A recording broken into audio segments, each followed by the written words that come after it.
প্রথমেই কবিতা উৎসব এডুকেশনের সকল দর্শক বন্ধুদের শুভেচ্ছা, প্রীতি, নমস্কার, ভালোবাসা এবং সালাম জানিয়ে আরম্ভ করছি আজকের অনুষ্ঠান।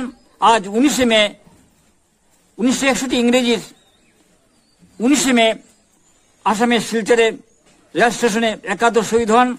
তাদের স্মরণ মনন করে আমাদের অনুষ্ঠান আরম্ভ করছি। আজকের কবিতা শিরোনাম রুদ্র আঁখি। মায়ের অশ্রুর ফোঁটা সমস্ত আকাশ ভেঙে চৌদিকে পড়ছে, সকল অশ্রুর ফোঁটা যেন অগ্নি স্ফুলঙ্গ। চিৎকারে ডাকছেন খোকা খোকা, এই কি তোদের শহীদ তর্পণ? ভণ্ডামি, মুখোশ, দলবাজি, আত্মঘাতী মুখোশে নিহত ক্রূর অভিনয়। বর্ণমালা ছিঁড়ে ভাষণে মিছিলে তোদের নিহত অভিনয়। যত না সৃজন কাজ তার থেকে আস্ফালন বেশি, শুধুই প্রচার, ক্যামেরায় পিছু দৈনিক কাগজে, অনলাইনে অফলাইনে ছবি চাই। বাংলা পঠন বাড়িতে কোথাও কোনো মগ্নতা অভ্যাস নেই, শুধু অভিনয়, ভাষণে মিথ্যার ফুলঝুরি। বর্ণমালা ছিঁড়ে ভাষণে মিছিলে নিহত তোদের অভিনয়।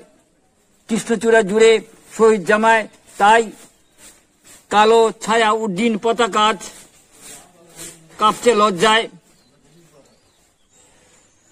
কোথায় তোদের হাতে বই, কোথায় সন্তান সন্ততির হাতে বাংলা পঠন? তোদের সমস্ত জিহ্বা জুড়ে লোভ, ঈর্ষার পিছুটি চোখ অন্ধ। তোদের জন্য বুক স্টল বন্ধ, সেই বুক স্টলে চায়ের দোকান। তোদের জন্যই কবি, লেখক, শিল্পীর ক্ষয়রূপ, বিপর্যস্ত দিগ্ভ্রম। পাখিগুলো বাসাজনী রুদ্র আঁখি দেখে বয়ে কাঁপছে তখন। কুজন কাকলি নেই, দীর্ঘ অন্ধকার। আকাশে বিদ্যুৎ, বনবেতি দাঁড়িয়ে রয়েছে হতবাক।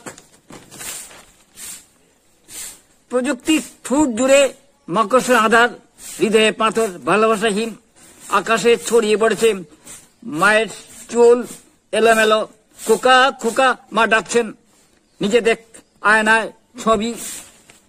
কিভাবে স্খলনে পতনের ভেতর তোদের আস্ফালন, তোদের ভণ্ডামি ধিক। বাসাজনীর আঁখি জুড়ে অগ্নি, ফুলের পাপড়ি ছিঁড়ে ফেলেছেন তিনি।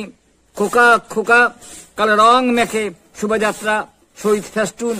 আত্মঘাতী থেকে আত্মগৌরবে এক্ষুনি খোকা আয়, উড্ডীন পতাকা ধর, শুরু হোক বর্ণমালা ধারাপাত পঠন পাঠন।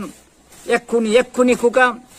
কিভাবে স্খলনে পতনে ভেতর তোদের আস্ফালন, তোদের ভণ্ডামি ধিক। বাসাজনী আঁখি জুড়ে অগ্নি, ফুলের পাপড়ি ছিঁড়ে ফেলেছেন তিনি। খোকা খোকা কালো রং মেখে শোভাযাত্রা, শহীদ ফেস্টুন। আত্মঘাতী থেকে আত্মগৌরবে এক্ষুনি আয় খোকা আয়, উড্ডীন পতাকা ধর, শুরু হোক বর্ণমালা ধারাপাত পঠন পাঠন পাঠ। এক্ষুনি এক্ষুনি খোকা। কবিতা উৎসব এডুকেশন অনুষ্ঠান শুনুন, দেখুন, আমাদের পাশে থাকুন। প্রকৌশলগত অনেক ত্রুটি থাকা সত্ত্বেও কেবলমাত্র বিষয়ে বৈচিত্র্য এবং নান্দনিক সৌন্দর্যের জন্য দেশে বিদেশে হাজার হাজার দর্শক এই অনুষ্ঠান দেখে থাকেন। আপনিও দেখুন, পরামর্শ দিন, দেখতে থাকুন, ভালো লাগবেই। নমস্কার।